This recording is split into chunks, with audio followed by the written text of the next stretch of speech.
তাতে যাও, আর এখানে শুনতে হবে না, বাবা নিয়ে যাবে না কিন্তু।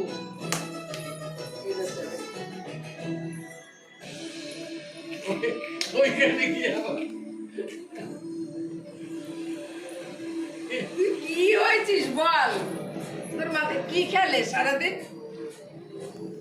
দেবী পৌর্ণমী গোমাতাকে ফাঁদে ফেলেন এবং তাকে লোভ দেখিয়ে সর্বোদ্যানে প্রবেশ করতে বাধ্য করেন।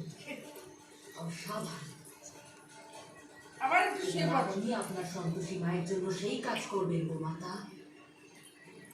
যা আমিও করতে পারি। বাবা গোমাতাকে সেখানে বন্দী করা হয়, সেখানে তার প্রবেশ করার অনুমতি ছিল না। পাগলা, এসব কি হচ্ছে? কেউ আছে? বাঁচাও! বাবা চলে গেল, ভালো হয়েছে, বাবা চলে গেছে। এই ঘরে আসার দুঃসাহস বাবা করলে কি করে? কই? এই যে বলে সুন্দর আছে। Thanks doctor Santoshi. যদি আপনি সময় মতো না আসতেন তাহলে পেশেন্টের প্রাণ বাঁচানো অলমোস্ট ইম্পসিবল। আমার সীমা, আর একটু শুয়ে পড়েন। নার্স, সমস্ত অ্যারেঞ্জমেন্ট অন্য ওয়ার্ডে করো, আমরা পেশেন্টকে ওখানেই শিফট করে দেবো।